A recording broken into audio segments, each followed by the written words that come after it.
Okay, let's get to it. Did I take a week off? Yes. Did I take a week off from everything? No. Did I take a week off from the podcast? Yes. Was there plenty of politics to talk about last week? Of course. Does that mean that I was quiet? Absolutely not. What will we talk about today? Well, I guess you're going to have to find out next on Get Right with Lenny McAllister, starting right now. Get Right with Lenny McAllister. Say. What? The way we help bring back America and we build the bridges and bring people together is by making sure we hold everybody accountable in a 360 fashion. So let me close with this. Yes, there is a change that we can believe in, but it will never come from a politician or a government program.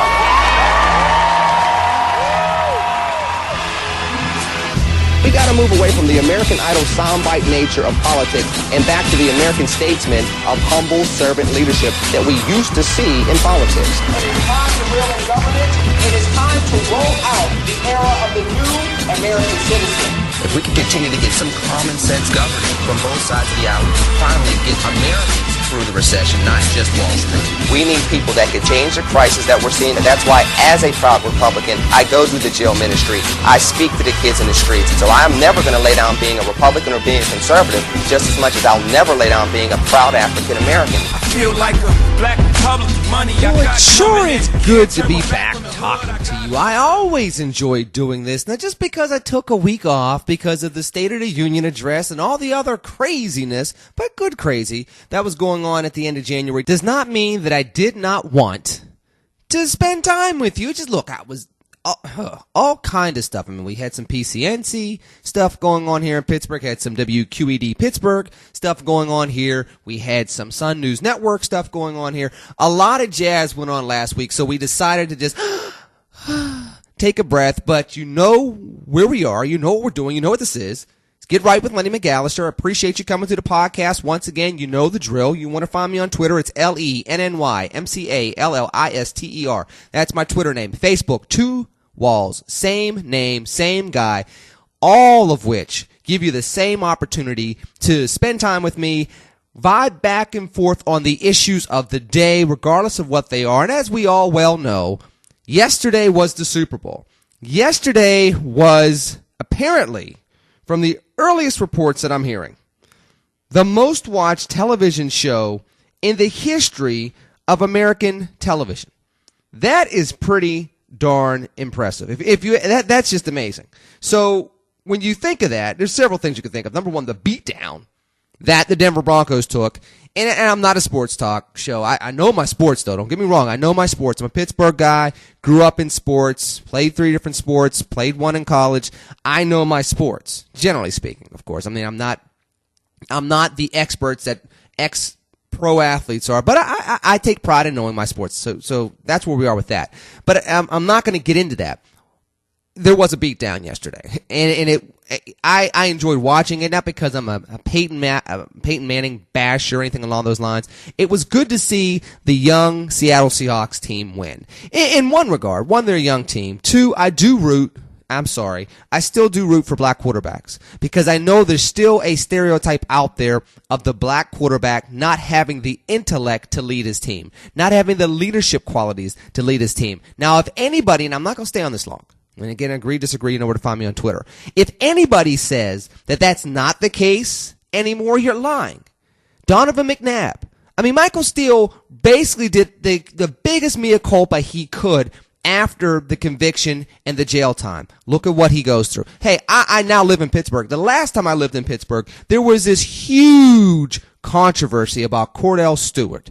And there were rumors about his personal life and everything else that came up because he did very well in 1997. He was slashed in 95, slashed in 96, did well as a starting quarterback in 97, and in 98 and 99, the Steelers did not do as well. Didn't matter that they didn't retain their number 1 wide receiver, Yancey Thigpen. Didn't matter that their number 1 left tackle, John Jackson, went to San Diego, I believe it was. Those things didn't matter. It was just Cordell Stewart was stupid. Cordell Stewart was a lot of other things that people circulated in the Pittsburgh media, on talk radio, and in the scuttlebutt of the community. That was 15 years ago, roughly. Let's take it forward to Donovan McNabb. Let's take it to Michael Vick. I mean, we could talk about other quarterbacks. They're given praises as African-American quarterbacks for their ability, athletic, natural ability. They're great athletes at the position. But then when you hear about other individuals, it's about their intellect. Drew Brees, it's about he's so savvy in the pocket. Phillip Rivers, similar, same thing. I mean, Phillip Rivers is not going to really break down your defense quite the same way that Peyton Manning does. Also, I'm saying all that to say this. I root for black quarterbacks when they have an opportunity to achieve greatness, and to be able to see the second African-American quarterback to ever win a Super Bowl was good. Just as well, and this isn't even the main thing I want to talk about, but I am going to say it anyway. Just as well, for all the people that were hating on Richard Sherman getting hurt in the Super Bowl, he still has a Super Bowl ring and a Stanford degree. Bingo! Game, set, match, and he's not even 27 years old yet? Game, set, match. And for people to call it karma, I mean, heck, Denver losing, all these people making this once again to be the conservatives, Denver, versus the progressives, Seattle. Why? And let's just be real, white conservatives, in social media anyway, white conservatives, Denver, versus black Twitter, Seattle, which is a lot of what this broke down to after the rant 2 weeks ago. For people to make this out to be Richard Sherman got what he deserved. Really? He won the game. 2, it's a high ankle sprain. You can get that playing basketball at the Y. And number 3, how many times does the man have to apologize about the rant? He apologized about what he said about Crabtree. He apologized about taking the attention away from his teammates. He apologized for not being the example he wanted to be for young children out there. He apologized. Then he gave credit to Denver. Then he even gave credit to Peyton Manning. And that was after he sat there and chastised his own fans for getting on Navarro Bowman for getting hurt and being carted off when his knee was just literally just ripped to shreds on national television. I know our fans aren't like that. That's not the 12th man. I know that had to have been a minority of fans to throw food at him after he ripped up his knee and they're carting him off the field. People aren't allowed to make mistakes. I mean, all we keep hearing about is Philip Seymour Hoffman's fatal mistake, and everybody basically is literally done the equivalent of putting them up on his shoulders and riding him off into the sunset. But Richard Sherman has been vilified. We already got into Justin Bieber. We talked about that a couple weeks ago. So, and that's the number 2 thing I want to talk about from the Super Bowl. When it comes to Richard Sherman and this quote-unquote karma, it's not karma. He won the Super Bowl. His team won the Super Bowl. He has a Stanford degree. He's going to be very, very rich. He's rich. He's going to be very, very rich. Probably by the time the season starts, he will have all kind of endorsement deals. I hear he has an endorsement deal with Beats by Dre, and that would be one heck of a commercial. I mean, heck, after all, if there's anybody that's going to be hated this upcoming year that should be walking around with headphones, walking through a crowd of visiting stadiums fans, it would be Richard Sherman coming up. And I guarantee you it will be in San Francisco without a shadow of a doubt. That's where they should have it. They should just have all the fans wearing San Francisco 49er gear. I'm sure you'll probably get some 49er fans that will volunteer to be extras in that commercial. And I guarantee you they will throw more than Skittles and some paper and act like they're mad. It will not be fake anger. But hey, for everybody that said karma, forget that. So that's number 2.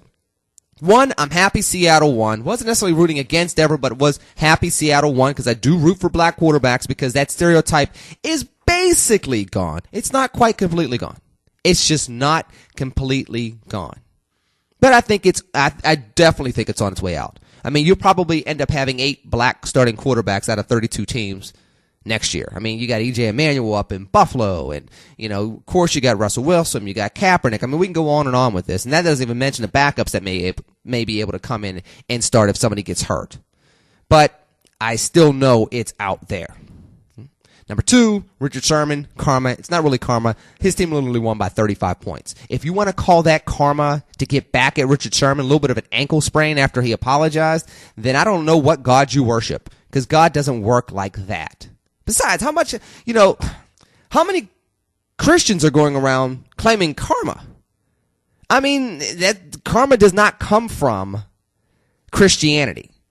Karma does not come from a Christian God. Christian God is supposed to be a God of forgiveness. Does not really get into karma. So, bye-bye on that.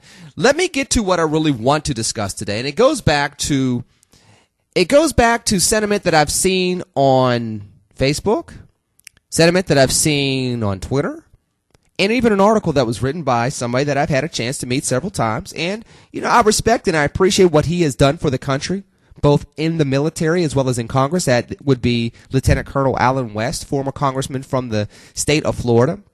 There was an article that he wrote, and this basically echoed a lot of what conservatives felt about the Coca-Cola commercial, where there are many different people singing America the Beautiful in many different languages, and people went nuts. And Allen West, former congressman, also went into if we can't have everybody singing this wonderful patriotic song, singing America the Beautiful in English, then I think he said in his article, we're down the road to perdition. I think that's what he said. And I disagree with that. I don't get conservatives when it comes to this. And I am conservative. I don't get my fellow conservatives when it comes to this. And again, agree, disagree, Twitter, Facebook. Here's my take on this. Twitter, LENNYMCALLISTER. Facebook, two walls, same name, Lenny McAllister. If America is the city on the hill for all the world to see, and it's a very simple argument. If America truly is the city on a hill, as proclaimed by Ronald Reagan, for all the world to see, which at that time included the evil empire, the former Soviet Union, the former USSR, if that's the case, then wouldn't everybody hold the same sentiments about America? Wouldn't it not just be a symbol for patriotism for Native Americans? And I don't mean Native Americans like the Cherokee. I'm talking about Native Americans, people that were born in America, including the Cherokee, actually. You get my point, though. People that are natural-born citizens of the United States of America, or even naturalized citizens of the United States of America. Wouldn't it include them and include people in Pakistan that long to become naturalized citizens? Wouldn't it include Mexicans that long to become naturalized citizens? Wouldn't it include Argentinians that long to become naturalized citizens? The answer is yes. Wouldn't it include people from India that long to be naturalized citizens? Do you see where I'm going with this? And if that's the case, if we are the city on a hill that people long to be citizens of, then what's so offensive about them singing in their native language how much they love America, how much they long to be in America, how much they appreciate America? Can you sing a song of appreciation for the United States of America if you're a citizen of Pakistan drinking a Coke in Pakistan, but appreciate what the United States of America has done throughout history for the world? Why don't we think from the perspective? Listen, no, I've been in Chicago for 3 years. People know this. And I was, did my thing on WVON, did my thing on Fox Chicago, did my thing through NPR and WBEZ. I love all the folks that work with those entities. Love the South Side of Chicago. Still miss my Garrett's popcorn. I still do. I still miss going down on Mag Mile and having an opportunity to go down State Street and hanging out on the South Side and all that other jazz. Ms. Biscuits, going to get some breakfast, or going to Mellow Yellow. When you go to certain parts of Chicago and you go to the bank, the deposit slips are written in multiple language, and it's not just Spanish. You have Ukrainian Village in Chicago. You have people that are from Poland, first generation, second generation Americans that live in Chicago to the point where they're printing up deposit slips in those individuals' native language. What? I don't care if they do that. Now, that's a private business doing that, just like Coca-Cola is a private business with an advertisement that they paid for. They have the right to do that. When I see billboards for Sprint in Chicago in Spanish or in Polish or in some other language, They're a private business operating in America trying to get to a constituency. Now, you want to talk about official government work? Yes, maybe you want to make English the official language of America so that when it comes to government work, we all are basically unified under one language. Okay, fine.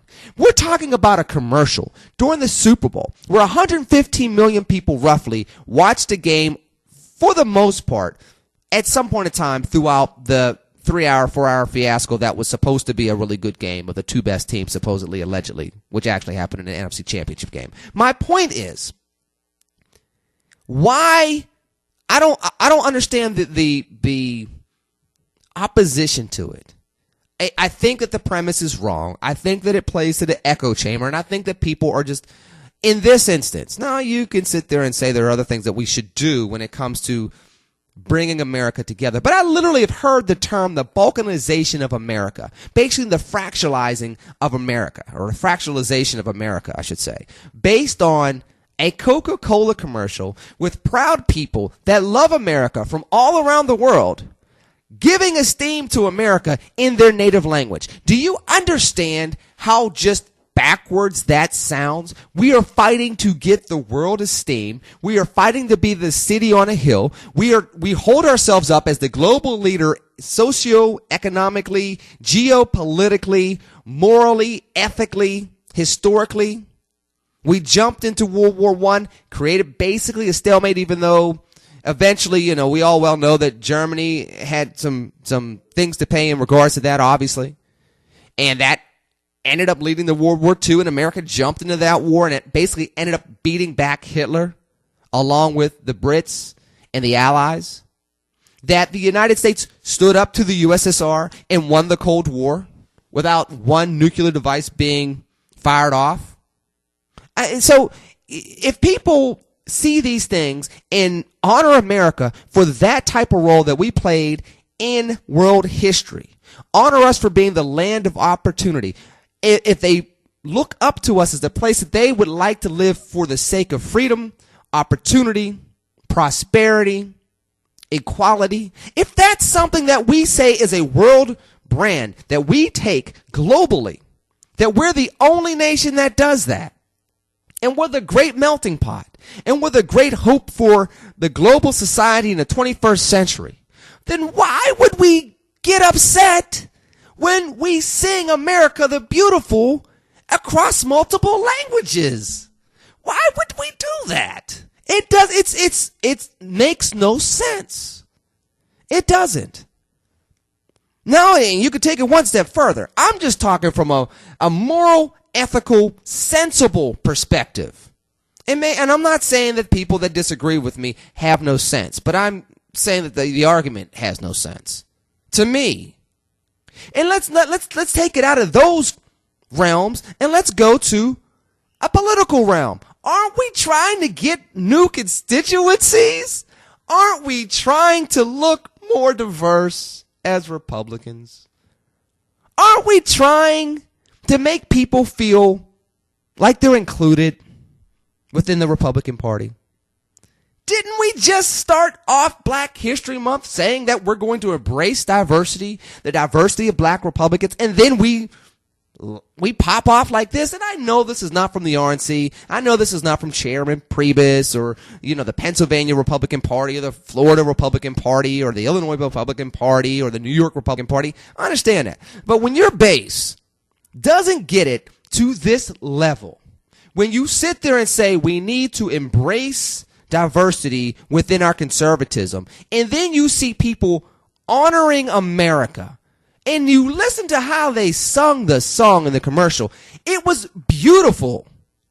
There was nobody, Roseanne Barr, grabbing her crotch. It was pure joy, admiration, and love for the United States of America. And number one, I want people in Pakistan and in the Sudan and in Somalia and in Yemen loving the United States of America. Because if they really love and respect the United States of America, they're not trying to blow up Americans. I mean, just from a very practical point of view, that's a good thing. Then from there, If you have people that hold up the United States as something different, as America the beautiful, and they long to be naturalized citizens, and they long to contribute to this country, and they long to help bring America back to the greatness that it's had throughout its history, and make that so in the 21st century, why do we have a problem with that? Why is this about all of a sudden illegal immigrants? They could have been singing a song in India. They could have been in Sri Lanka.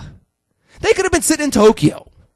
They could have been sitting in Moscow. They could have been anywhere in the world singing about the beauty of the United States of America. Why would a conservative have a problem with that? Don't say it. Don't say it. I'm not going to say it. I know it hits your head. I know one of those words starts with an R. I know one of those words starts with a B. And that, my conservative brethren, is the problem, because I know there's a lot of people that heard those two words, one or both, pop up into their head as soon as I ask that question. And when these types of things come up in pop culture, and we continue to have the same echo chamber response to it without thinking it through and understanding what we should be valuing versus what we like to hear within and from the echo chamber, we lose. We not only lose social media, we not only lose the issue of the day, we lose in November. Take it politically, take it morally, take it ethically, take it sensibly. I don't understand the pushback on Coca-Cola. Kudos, I say, to Coca-Cola for allowing people from around the world to exemplify what makes the United States of America truly great. Kudos to you. What's your take? You know where to find me on Twitter, LennyMcAllister. On Facebook, Two Walls, same name. Looking forward to talking to you on Tuesday. In the meanwhile, you have a wonderful, safe post-Super Bowl day. I'll talk to you soon. TCNGB. Take care and God bless. Peace.